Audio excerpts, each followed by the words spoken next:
El Chepes, que me pregunta cuáles son los principios del estoicismo, una pregunta muy interesante. Y básicamente hay tres principios que te pueden servir en todos los aspectos del estoicismo. Lo primero es el control de nuestra percepción. Lo único que podemos controlar desde el punto de vista estoico es nuestra percepción de las cosas. Para todo lo demás debemos ser completamente indiferentes. A través de la percepción podemos convertir un obstáculo en un suceso cotidiano o en una situación increíble, algo glorioso que hemos hecho, como también algo cotidiano. Si por ejemplo se moría un familiar, el estoico tenía la capacidad de controlar esa percepción y decir que bueno, eso es algo de la naturaleza, eso es normal. Si te despiden del trabajo, el estoico tiene la capacidad de transformar eso como en quizás una oportunidad para hacer lo que de verdad te guste. Básicamente, a través de la percepción logran muchas cosas. Es el arma de todo estoico. Lo segundo es la acción. Los estoicos son personas de acción. No es que controlamos nuestra percepción, somos indiferentes ante lo demás y fino, ¿sabes? Nos quedamos en nuestra casa, total, controlamos nuestra percepción de las cosas. Esto es algo bueno, estoy en mi cama y me siento bien. Ok, sí, controlaste tu percepción para eso. Pero al final el estoico, vuelvo y repito, es una persona de acción, constantemente está actuando y todo lo que hace es en función de la sociedad.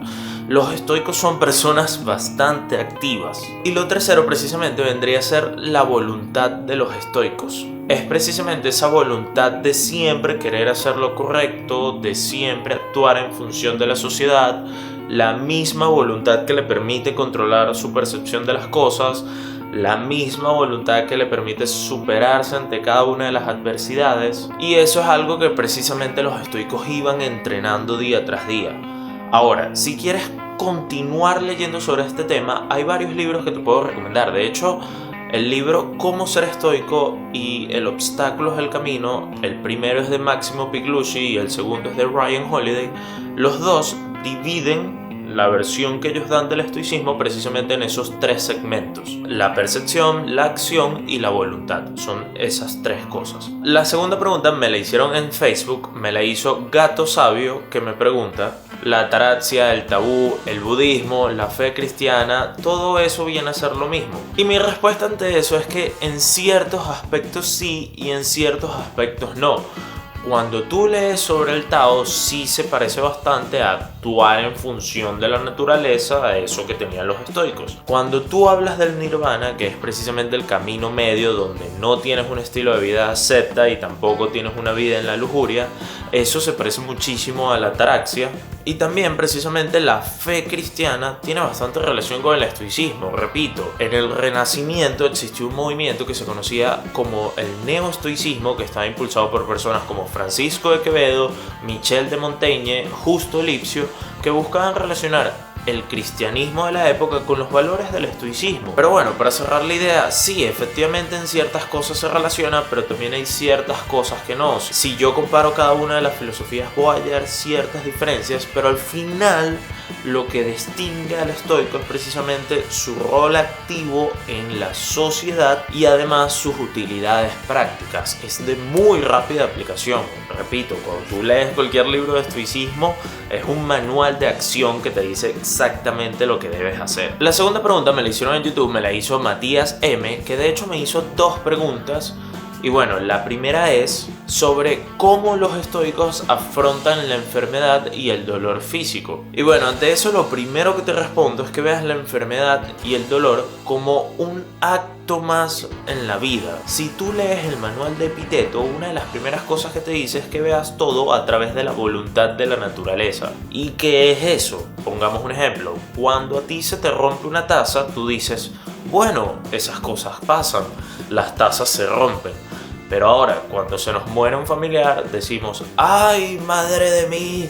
¡Qué desdichado soy! No puedo creer que me pase esto. Lo mismo va cuando nos enfermamos. ¡Ay, no puede ser! ¿Por qué yo me enfermo? No lo puedo creer. Es siglo XXI y todavía me enfermo. Pero bueno, ante ese tipo de cosas, Epicteto precisamente te dice que veas las cosas como una taza, que digas, bueno, esas cosas pasan, me puedo morir, me puedo enfermar, son cosas que pasan. Y efectivamente eso es a lo que Epicteto quiere llegar cuando te dice que veas todo a través de la voluntad de la naturaleza. De hecho, él da el ejemplo de la taza y lo de la muerte, sino que yo agregué lo de la enfermedad para bueno, responder tu pregunta. Por otro lado, a la vez que te digo que veas la enfermedad como un suceso natural, también te digo que no le tengas miedo a padecer cada una de las enfermedades. Michel de Montaigne tiene una frase que dice: en perfecta salud he tenido más miedo a las enfermedades que cuando las he vivido. Y esa frase es totalmente cierta. Muchas veces no nos damos cuenta hasta que, bueno, padecemos la enfermedad y nos damos cuenta que no es tan grave como lo que nos imaginábamos. Y bueno, y también ahí juega un poco el control de la percepción, que ya hablé un poco de eso en la pregunta anterior y todo eso. Y además aprovecho para dejarte otra frase de Heráclito que dice: es la enfermedad la que hace agradable la salud, el hambre a la saciedad, el agotamiento al descanso. Y bueno, les dejo esa frase a su interpretación. Respóndanme en los comentarios qué entendieron sobre esa frase. Y bueno, la segunda pregunta que me hizo Matías M es sobre que los estoicos siempre hablan del bien común, del bien para los ciudadanos, pero ¿qué es precisamente hacer lo correcto? ¿Cómo sabemos qué es lo correcto para el ciudadano? Y todo eso. Y bueno, esa pregunta que me haces es bastante interesante y a la vez difícil de responder. ¿Por qué? Porque precisamente ese aspecto que estás tocando era algo que muchos filósofos se burlaban de ello. ¿Por qué? Porque para los estoicos actuar en función de lo que es correcto era actuar en función de la naturaleza. Y si me estás pidiendo que actúe en función de la naturaleza, literal cualquier acto que yo haga lo puedo justificar de esa forma. Yo te puedo decir que, bueno, yo estoy bebiendo cerveza, pero es en función de la naturaleza. Yo te puedo decir que ocasiono toda una guerra, pero bueno, es en función de la naturaleza. Y ese tema en particular, sé que suena ridículo, pero es así como se burlaban muchos de los filósofos sobre ese tema. Plutarco era uno de ellos, Nietzsche era uno de ellos. Él escribió un ensayo completo donde decía que actuar en función de la naturaleza de los estoicos era un completo absurdo. Pero bueno, más allá de criticar la filosofía que yo tanto promuevo, te voy a explicar un poco más a detalle esa respuesta. Al final se trata de que actúes en función de lo que tú genuinamente creas que es correcto y que no sea una decisión que tomaste emocionalmente. No es que vas a actuar en función de que tienes un resentimiento social con alguien y bueno, vas a hacer una ley, jódanse todos, ahora mando yo.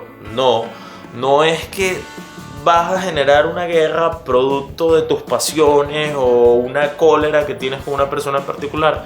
No, al final se trata, y el estoicismo en sí es básicamente eso, que cada una de las acciones que tomas sean netamente racionales, que no te dejes llevar por las emociones. Y al final muchos de los problemas de la historia fueron precisamente por eso, de personas que no fueron autocontroladas, que se dejaron llevar por sus emociones y bueno, causaron millones de problemas para la sociedad. Y bueno, resumiendo toda esa idea que te di, básicamente cuando vayas a actuar, quítale todo el componente emocional, sé lo más racional posible y tú mismo pregúntate si realmente es bueno esto que vas a hacer. Los estoicos no era que decían, bueno, voy a hacer esto y ya, ellos meditaban constantemente sus ideas. Marco Aurelio constantemente escribía para sí mismo cada una de sus ideas para tomar la mayor cantidad de decisiones de forma racional. La cuarta pregunta me la hicieron en Facebook, me la hizo Fernando Guevara, que me pregunta si el estoicismo tiene vertientes en común con el budismo. Y es gracioso porque precisamente dediqué un video completo a responder esta pregunta. De todas formas te la respondo por aquí, ya que me gusta responder las cosas y me gusta hablar en público. Pero bueno, básicamente el estoicismo y el budismo sí tienen muchas cosas en común. Al final ambas persiguen un mismo fin. Cuando tú comienzas a leer sobre el budismo, cuando tú comienzas a leer a Siddhartha Gautama, él te dice que bueno, él comenzó un estilo de vida, acepta que prácticamente se iba a morir de hambre y se dio cuenta de que esa no es la vida, pero de por sí su infancia completa había tenido una vida en la lujuria, él era un príncipe.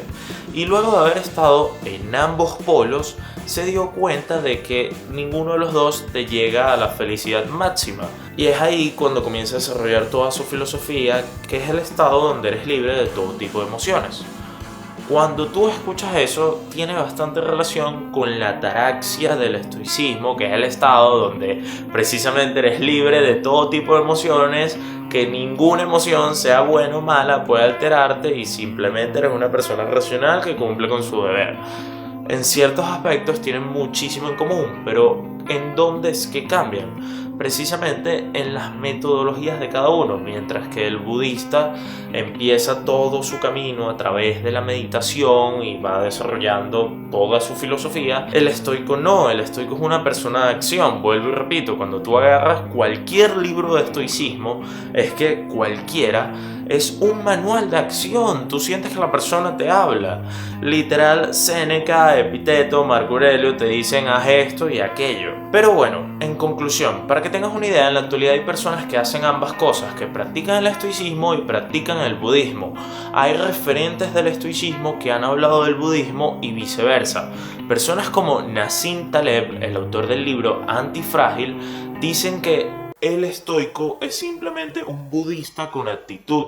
Personas como William Irving, el autor del libro A Guide of Good Life, que es un muy buen libro sobre estoicismo, él dice que un día estaba deprimido y estaba investigando sobre el budismo y de repente se consiguió con el estoicismo y bueno, terminó haciendo libros de estoicismo. Y a lo que quiero llegar es que puedes hacer ambas cosas. Y bueno, la última pregunta me la hizo LCMC, que me la hizo en YouTube, y me preguntó lo siguiente: ante la crítica, ¿debo ser apacible? ¿O bien puedo defenderme, por ejemplo, en una situación donde me dicen que no sirvo para nada? Lo primero es que esta pregunta lo entiendo completamente, porque yo mismo siento que cuando hablo o cuando trato de explicar cada una de las ideas del estoicismo, pareciera que estoy hablando de que, bueno, el estoico es una persona que simplemente va por la vida y que nada puede perturbarme y la gente nos insulta y nosotros seguimos en nuestro estado mental donde nada nos altera y no hacemos nada. Nosotros simplemente nos repetimos en nuestra mente: somos estoicos, somos estoicos.